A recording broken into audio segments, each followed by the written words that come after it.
G7 அதாவது group of 7 countries Italy, France, America, Canada இது மாதிரியான பிரிட்டன் 7 நாடுகள் இருக்குது. இந்த லிஸ்ட்டில் இந்தியா இல்லை.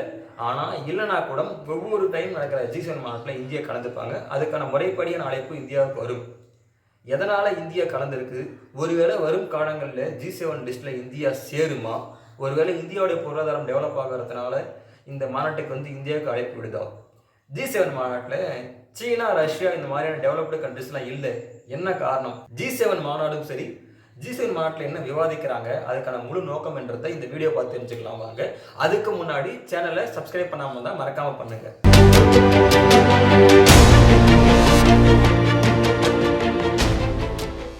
ஹாய், ஹலோ, வெங்கட் டாக்ஸ் நேயர்கள் அனைவருக்கும் வணக்கம். இப்போ ரீசெண்டாக இத்தாலியில் G7 மாநாடு நடந்து முடிஞ்சது, எல்லாருக்குமே தெரியும்.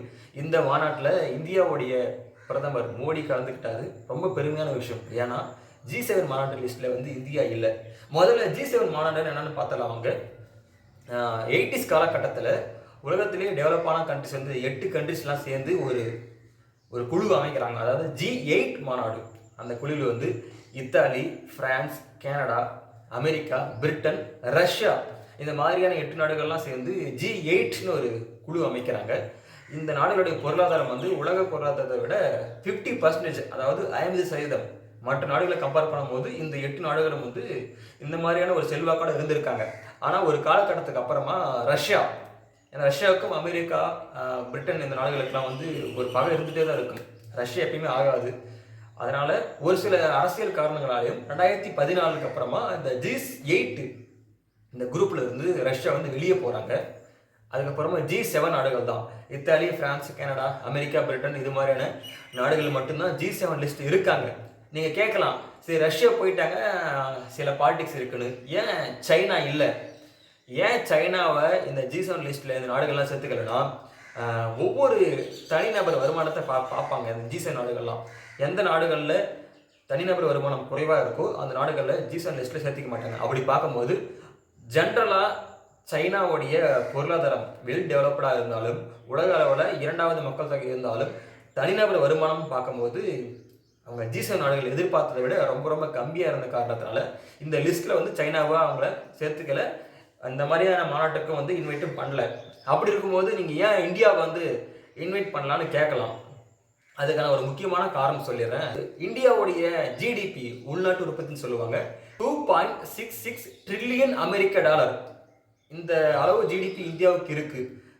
இப்படி இருந்தும் ஏன் கூப்பிடுறாங்கன்னா, இத்தாலி, பிரான்ஸ், கனடா இந்த மாதிரியான டெவலப்டு கண்ட்ரிஸோட ஜிடிபி இந்தியாவுடைய இந்த 2.66 ட்ரில்லியன் அமெரிக்க டாலர் ஜிடிபியுடைய குறைவு தான் சொல்ல முடியும். ஏன்னா இந்தியாவில் அதிகப்படியான தொழில் நிறுவனங்கள், வேலைவாய்ப்புகள் இருக்குது. குறிப்பாக இந்தியா கொஞ்சம் பெரிய ஜனநாயக நாடு. இந்த பிரான்ஸு, கனடா, பிரிட்டன் நாடுகள்லாம் ஓரளவுக்கு டெவலப்டாக இருந்தாலும் ஜிடிபி பொறுத்த வரைக்கும் இந்தியாவோட கம்மி. அப்படி இருக்கும்போது இந்தியாவுடைய உறவை வலுப்படுத்திக்கணும், நல்ல ஒரு உறவு பேணி காக்கணும்னு சொல்லிட்டு இந்த G7 மாநாடுகள் நடத்தும் போது எந்த நாடு முன்னெடுத்து நடத்துகிறாங்களோ அந்த நாடுகள்லாம் இந்தியாவை இன்வைட் பண்ணுவாங்க. உதாரணத்துக்கு 2019 G7 மாநாடு இந்தியாவை இன்வைட் பண்ணியிருந்தாங்க. இந்தியா சார்பாக கலந்துக்கிட்டாங்க. 2020 அமெரிக்காவில் G7 மாநாடு நடக்க இருந்தது. ஆனால் கொரோனா காரணமாக நடக்கலை. இந்தியாவுக்கு ப்ராப்பராக இன்வைட் பண்ணாங்க. ஆனால் இந்த மாதிரி ரீசன் காரணமாக கலந்துக்க முடியல. அப்புறம் 2023 ஜப்பானில் G7 மாநாடு நடத்தினாங்க.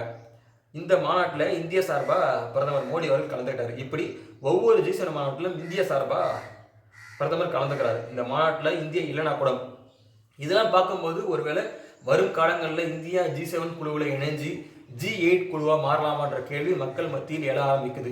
ஏன்னு பார்த்தீங்கன்னா 80கள் காலகட்டங்களில் இந்த G7 நாடுகளுடைய பொருளாதாரம், உலக பொருளாதாரத்தில், அதாவது ஜிடிபின்னு சொல்லுவாங்க, உற்பத்தி, உலக பொருளாதார உற்பத்தியில் 100க்கு 60% இருந்திருக்கு இந்த G7 நாடுகள் மட்டுமே. மற்ற நாடுகளை கம்பேர் பண்ணும்போது இந்த 7 நாடுகள் மட்டுமே அவ்வளவு பொருளாதார உற்பத்தி இருந்திருக்கு. ஆனால் இன்னைக்கு 2024 பொறுத்த வரைக்கும் இந்த 60% இருந்த உற்பத்தி 40%, அதாவது இந்த 7 நாடுகளுடைய உற்பத்தி 40% மட்டும்தான். மற்ற நாடுகள்லாம் சேர்ந்து 60%. அப்படி பார்க்கும்போது 80s காலகட்டங்களில் இருந்த உற்பத்தியோட இப்போ குறைஞ்சிருச்சு. அதுக்கு காரணம்னு சொல்ல பார்த்தீங்கன்னா சைனா, ரஷ்யா, இந்தியா இந்த மாதிரியான கண்ட்ரிஸில் எக்கனாமி ரொம்ப அதிகமாக இருக்கிறதுனால இந்த 50க்கு எவ்வளோ போக முடியல. அதில் 40 குறைஞ்சிட்டாங்க. அப்படி பார்த்தா செல்வாக்கு குறையுதுன்னு தான் சொல்ல முடியும். இப்படி குறையும் போது இந்த லிஸ்ட்ல வந்து இந்தியா சேரலாம். G7 மாநாட்டோட முக்கிய நோக்கமே வந்து உலக பொருளாதாரத்தை சீரா வைக்கிறது தான். ஏன்னா இப்ப ரஷ்யா உக்ரைன் போர் எல்லாருக்குமே தெரியும். அப்புறமா இஸ்ரேல் காசா போரும் போயிட்டு இருக்கு. இப்படியான காலகட்டங்களில் ஏற்றுமதி இறக்குமதி சரி, உற்பத்தி சரி, போட்டிகள் நிறைய இருக்கு. அதனால இந்த பொருளாதாரத்தை சீரா வைக்கணும். சுற்றுச்சூழல் பிரச்சனை வந்து உலக நாடுகள் எல்லாருக்குமே பொதுவான ஒரு பிரச்சனை.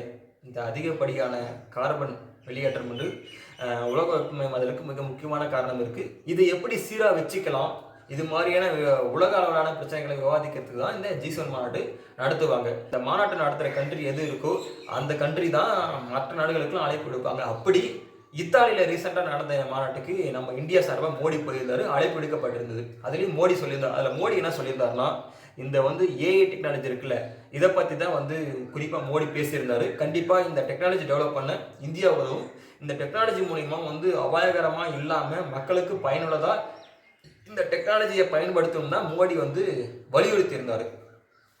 இதெல்லாம் பார்க்கும்போது கண்டிப்பாக இந்தியாவோட செல்வாக்கு உலக அரங்கில் தலை நிமிர்ந்துட்டு தான் இருக்குங்க.